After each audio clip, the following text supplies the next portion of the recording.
Put up. Put a 50 round on that Glock. Put a shoulder when you driving the top. I put your button there, I can't stop. What's good with you guys, man? I'm back with another YouTube video today. And today we have 5 terrible crimes solved by coincidence. Off rip, that title is crazy. As you guys know, I do not watch videos before I react to them. That's stupid. That takes away from the whole reaction. So, yeah, I'm just as interested as you guys.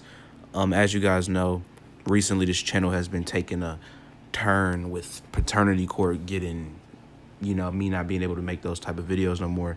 I've been branching out to other stuff like Judge Joe Brown and Maury and Jerry Springer. But also another thing I've been branching out to is to like criminal style videos. And this is another one of them. Let me know if you guys want to keep on seeing these, because I'm definitely up to keep posting them. And without further ado, let's get into this.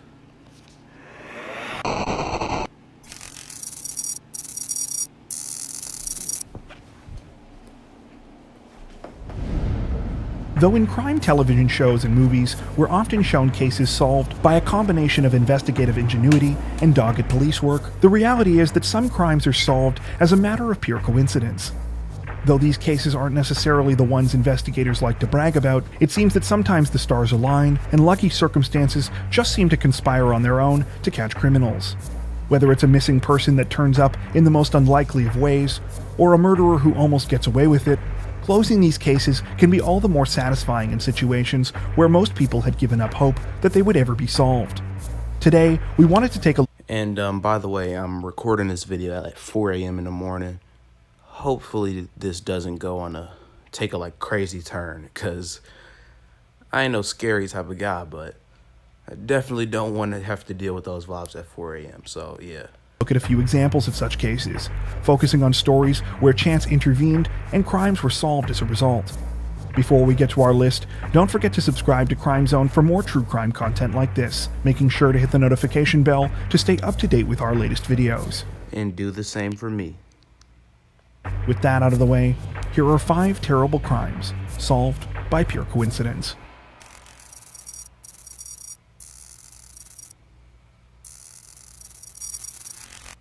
April 28, 1997, started out as one of the best days of Mornay and Celeste Nurse's lives, as they welcomed their new daughter Zephany into the world. The baby girl was born in the Groote Schuur Hospital in Cape Town, South Africa, and she was placed in a nearby crib while her mother slept.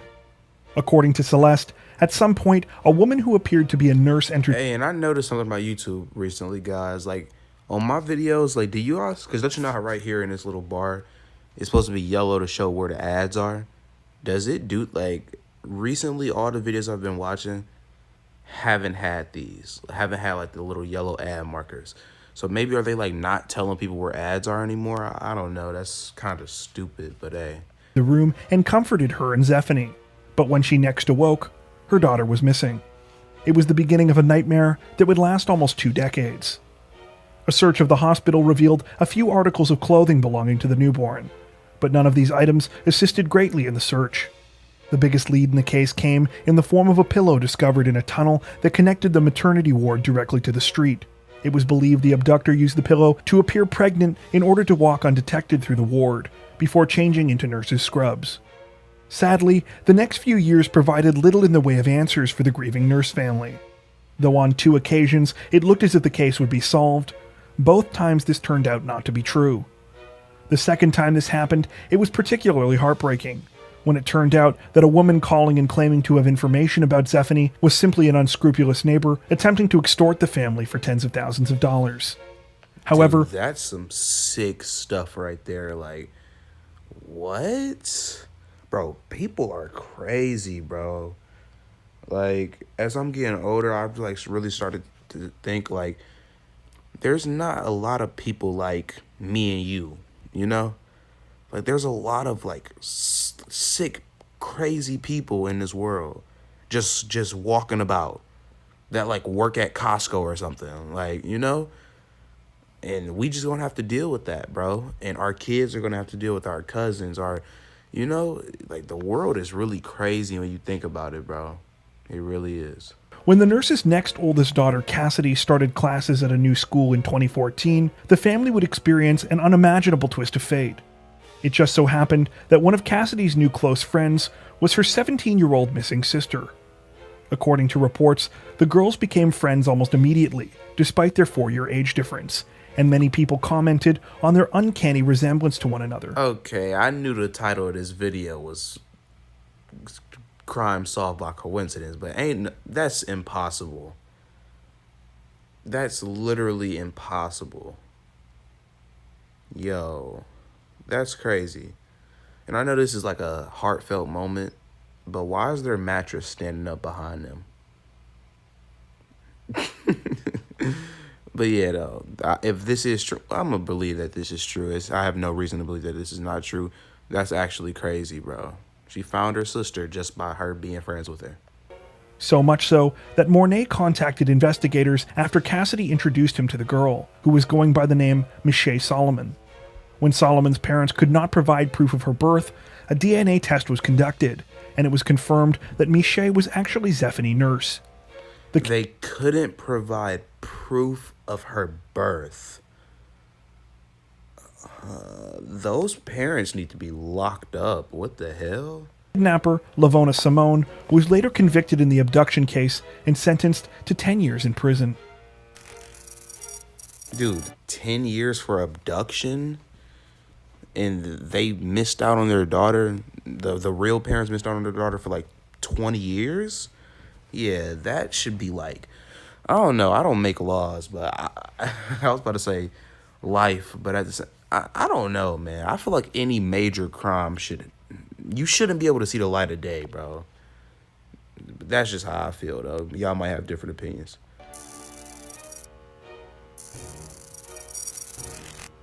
In May of 1992, a group of thieves known as the Preppy Bandits attempted to rob the Green Parrot Cafe in Salt Lake City. Dude, this dude's voice is scaring the hell out of me, bro.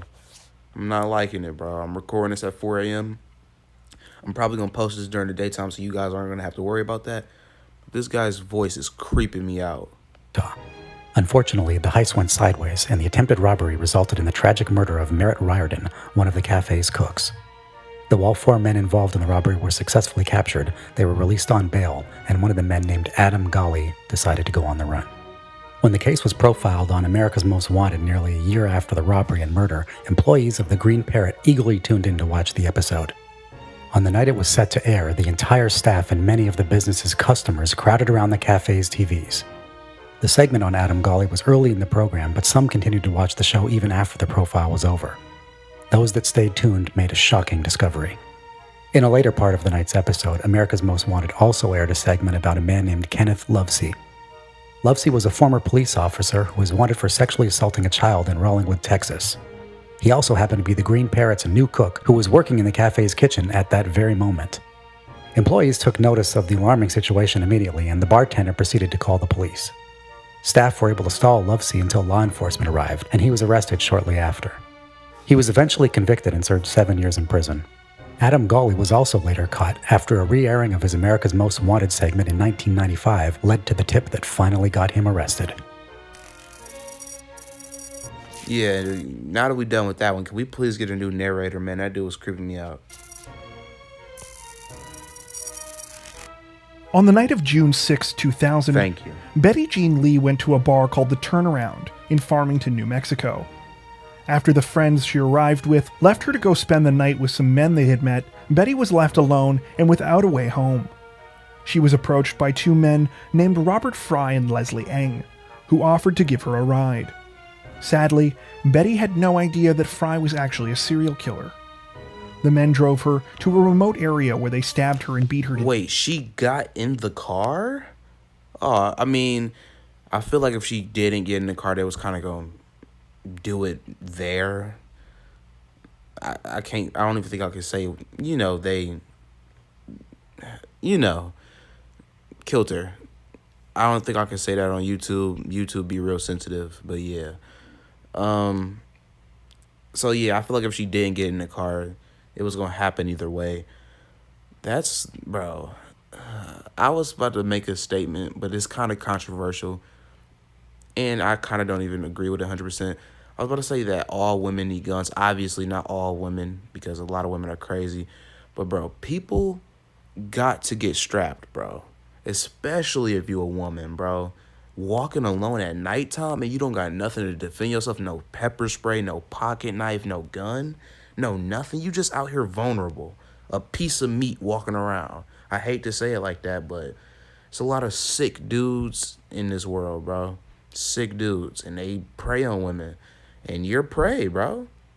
You are prey. You're easy prey. Like, you gotta have something to defend yourself, man. I don't care if you be like, oh, I can fight, bro. That is a man. A lot of women don't realize how significantly stronger men are than them. Like, us men are, like, way stronger than y'all. There's something y'all couldn't even, like, believe. Like, me as a man, I've never been manhandled before. So, I could just assume that shit feels crazy. Death after they attempted to rape her, and she fought back. The next day, Betty's body was found by an electrical worker who followed a trail of blood he found off of the road. When police arrived at the scene, they discovered a cell phone belonging to a man named Charlie Bergen. It turned out that when Fry and Eng had left the scene of the crime that night, they got stuck in some mud on a nearby dirt road. They called Fry's parents to come and get them, only for their truck to get stuck in the mud as well. In a ridiculous further twist, the first tow truck to arrive on the scene also got stuck. Bergen was the driver of the third and final rescue vehicle that night, and given the late hour, he was reportedly not all that happy to be there. While towing the mired vehicles from the remote location, he supposedly got into a fight while on a call with his wife, throwing his cell phone away in anger. Though Bergen had no idea that Fry and Eng had just committed a brutal murder, nor could he have known the significance of tossing away his cell phone that night, his hasty decision was able to lead investigators right to... I mean, shout out to that guy, but who gets into an argument with their wife and throws away their whole phone? Like, what? I mean, thank you for doing it because they solved it and they got the guys, but why? Like, you know, like that's weird. Like, you get into an argument and be like, yeah, I'm done with this phone. Psh, like, what? Killers. Robert Fry and Leslie Eng were later arrested and convicted for the murder of Betty Jean Lee.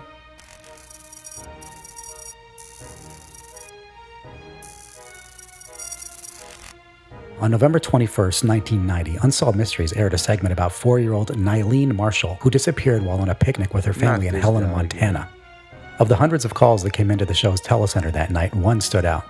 The call was from a school official in Vancouver, British Columbia, who believed one of her students might be the missing girl. The woman told investigators that she knew the student as Marianne Kelly, but that she believed this to be a fake name. The 12-year-old girl was dropped off every day by a man who said his name was Robert, but several of the staff there felt his behavior was suspicious. For starters, Robert refused to give the school his contact information.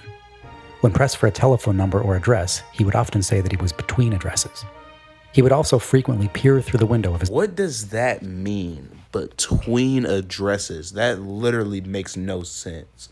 Like, you could say, yeah, I'm between jobs, but that means that you don't have a job. But between addresses? Huh? What are you talking about, between addresses? Daughter's classroom after dropping her off to make sure she was there. Investigators first put Marianne and Robert under surveillance, attempting to verify the pair's documents while they kept a close watch on them. When they discovered that Marianne's school records were fraudulent, they obtained a search warrant for the Kellys' house. An inspection of the property revealed a box of photos and documents that surprised investigators. Though they proved without a doubt that the Kellys' identities were fraudulent, there was a twist.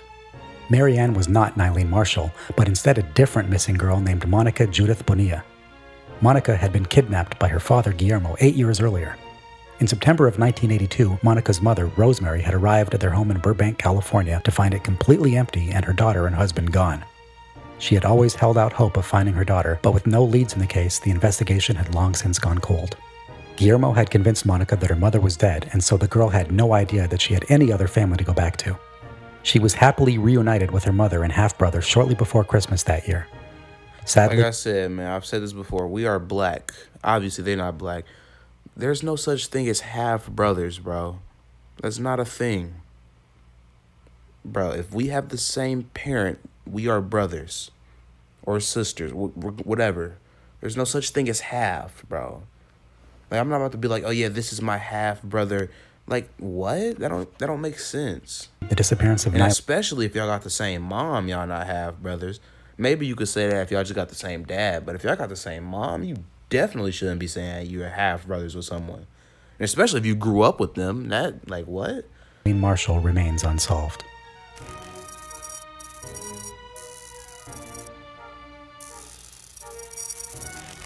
In June of 1984, Melanie Rode of Bath, England, decided to go to a local nightclub with some friends. The 17-year-old had been preparing for her upcoming final exams and wanted a night of fun and relaxation with friends. Around 1:30 in the morning, Melanie left the club, telling those that she was with that she was going to walk the short distance home instead of taking a cab. Sadly, she never made it back that night. A few hours later, Melanie's mutilated body was found near some garages, not more than a minute's walk from her home. She had been brutally sexually assaulted and stabbed almost 30 times. At the scene, police discovered a trail of blood leading away from the body that did not belong to Melanie. Because the first case to use DNA evidence was still 2 years away, investigators were instead only able to establish a blood type to narrow down the pool of suspects. Unfortunately, of the 94 people... Bro, imagine if there was no DNA. Do you know how many people would get away with crimes, bro? Like I said, man, DNA is such a good thing, bro. And it's crazy. Like, when you really think about it, and, like, obviously us being alive now, and it's been around for years, we're used to it. But if you really think about that, the fact that they can identify a person by their fingerprint, and that one person, like, you are the only person with your fingerprint out of the billions of people on this earth. Like, ain't that crazy to y'all? Like, with a hair strip, if you, like, let's say you was doing a crime and a piece of your hair fell out, they wouldn't know that that's you. Like, to me, maybe to y'all, I don't know, but to me, that is, like, crazy. Like, it seemed like some futuristic type stuff. None could be definitively charged with the murder. Though the case soon went cold, the science of DNA testing rapidly became a part of regular police work in the following years, and in 1995, a profile of Melanie's killer was added to the national database. It would remain this way for another 20 years, until a chance accident blew the case wide open. In 2014, a woman named Claire Hampton got into a domestic dispute with her boyfriend.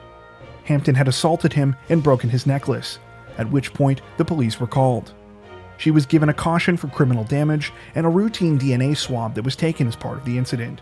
A few months later, when the National DNA Database was checked for matches to cold cases, Claire Hampton came up as a familial match to the blood found at the scene of Melanie Rode's murder.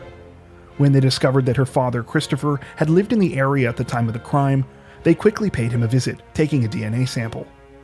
The sample was a direct match to the blood of the unknown killer. Christopher Hampton was arrested and convicted of Melanie Rode's murder in 2016. Dude, imagine that, bro. Imagine you did a crime years ago before DNA was a thing, and your daughter gets into a domestic abuse like situation with her boyfriend. They DNA swab her, and then it comes up and they figure out that it's you. That's unlucky, but at the same time, you're a terrible human being. So thank God that it's unlucky. Like, you don't deserve luck, bro. So yeah, that's crazy right there. 3 decades after the horrible crime had taken place. That brings us to the end of our list. Okay, man, that's the end of the video. If you guys made it this far, make sure you guys like, comment, subscribe. We just hit 3.5K subscribers, man.